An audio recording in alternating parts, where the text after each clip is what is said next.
కి మరి నందిగాం ఇచ్చేసి ఆ కార్యక్రమం ద్వారా రాష్ట్రంలోనే ఒక ప్రభంజనం మరి కలగజేసి తర్వాత ఈరోజు ముఖ్యమంత్రి గారి హోదాలో నందిగాం నియోజకవర్గానికి అదేవిధంగా ముప్పాళ్ళ గ్రామానికి ఇచ్చేసిన మనందరి ప్రియతమ నేత నాకు దైవ సమానులు అదేవిధంగా నవ్యాంధ్ర సృష్టికర్త గౌరవ ముఖ్యమంత్రి చంద్రబాబు నాయుడు గారికి వేదిక మీద ఉన్న హోమ్ మినిస్టర్ గారికి సోషల్ వెల్ఫేర్ మినిస్టర్ గారికి బంగారు కుటుంబాలకి మార్గదర్శులకి ఈ సభకు వచ్చేసిన ప్రతి ఒక్కరికి హృదయపూర్వక నమస్కారాలండి.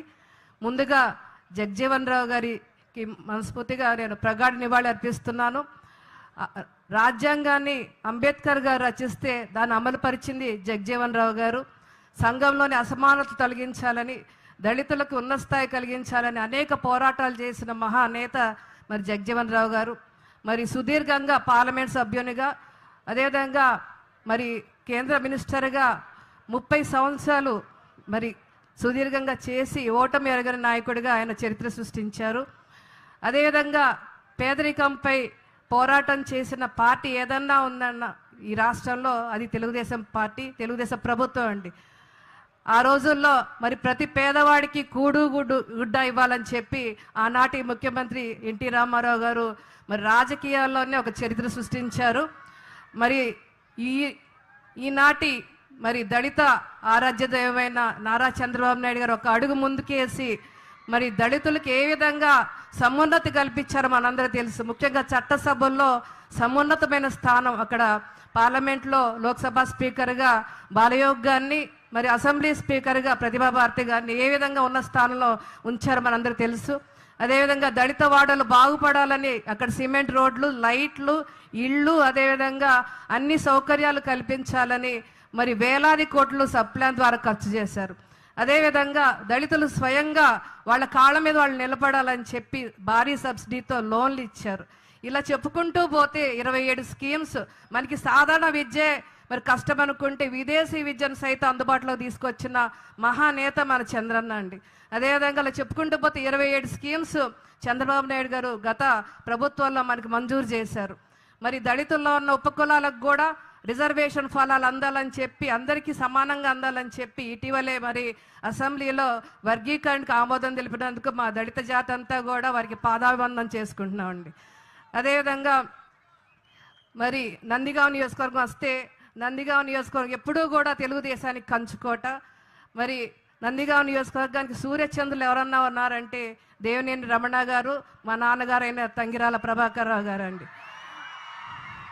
మరి ప్రభుత్వం ఏర్పడ్డ ప్రతిసారి కూడా నందిగాం నియోజకవర్గానికి ప్రత్యేక స్థానం ఇస్తున్నందుకు మనస్ఫూర్తిగా చంద్రబాబు నాయుడు గారికి ధన్యవాదాలు తెలియజేసుకుంటున్నాండి. ఆ రోజు దేవినేని రమణ గారికి ప్రాథమిక విద్యాశాఖ మంత్రిగా అవకాశం ఇచ్చారు. దేవినేని ఉమా గారికి ఇరిగేషన్ శాఖ మార్చులుగా అవకాశం ఇచ్చారు. మా నాన్నగారికి ఒక కార్యకర్త స్థాయి నుంచి ఎమ్మెల్యేగా ఆశీర్వదించారు. ఈరోజు రెండోసారి ఎమ్మెల్యేగా నన్ను ప్రభుత్వ విప్పుగా నియమించినందుకు మీకు పాదాభివందనం చేసుకుంటున్నా సార్ ఈ సభ ద్వారా.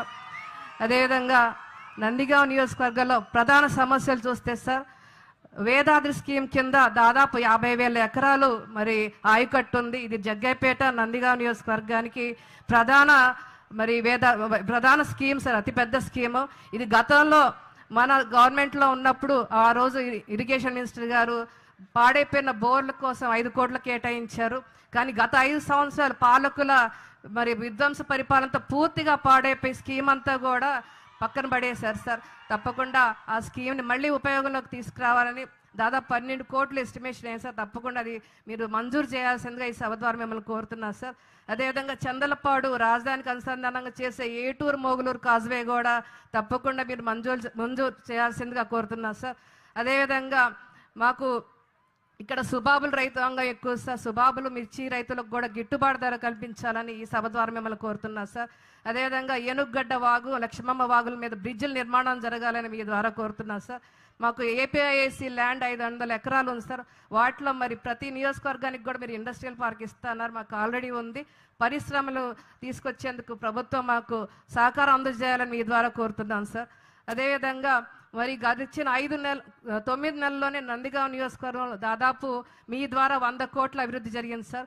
మరి డివిఆర్ రమణ గారి హాస్పిటల్ 50 పడకల నుంచి 100 పడకల వరకు మరి అప్గ్రేడ్ చేసినందుకు మీకు మనస్ఫూర్తిగా ధన్యవాదాలు తెలియజేసుకుంటున్నాను సార్.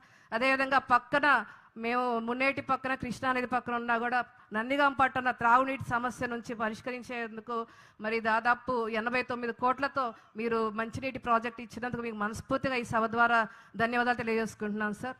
చివరిగా మరి ఈ సభకు ఆతిథ్యం ఇచ్చిన ముప్పాళ్ళ గ్రామం మరి తెలుగుదేశానికి కంచుకోట సార్. మొన్న దాదాపు 1600 మెజార్టీతో ప్రభుత్వం రావటంలో కీలక పాత్ర వహించింది ఈ గ్రామం. అంతేకాకుండా రాష్ట్రపతి అవార్డు కూడా ఈ గ్రామం అందుకుంది సార్. దాదాపు ₹1 కోటి అవార్డు ప్రకటించడం జరిగింది. ఆ అవార్డు త్వరలో అమలు పరిచే విధంగా మీరు తప్పకుండా కృషి చేయాలని మిమ్మల్ని కోరుకుంటున్నాను సార్. తప్పకుండా ఈ గ్రామాన్ని అంటే నందిగాం నియోజకవర్గాల్లోనే అత్యధిక మెజార్టీ ఇచ్చిన గ్రామం కాబట్టి మీరు తప్పకుండా దృష్టిలో ఉంచుకొని ఈ గ్రామాన్ని అభివృద్ధికి పూర్తిగా సహకారం అందించాలని మిమ్మల్ని కోరుకుంటూ ఈరోజు తక్కువ సమయంలోనే మరి ఈ సభా వేదికని మరి ఇంత విజయవంతంగా నిర్వహించినందుకు ఉప్పాడ గ్రామ ప్రజలందరికీ, కలెక్టర్ గారికి, అధికారులందరికీ ధన్యవాదాలు తెలియజేసుకుంటున్నాను. మరొకసారి నా దైవ సమానులైన గౌరవ ముఖ్యమంత్రి చంద్రబాబు నాయుడు గారికి మనస్ఫూర్తిగా ధన్యవాదాలు తెలియజేసుకుంటూ సెలవు తీసుకుంటాను.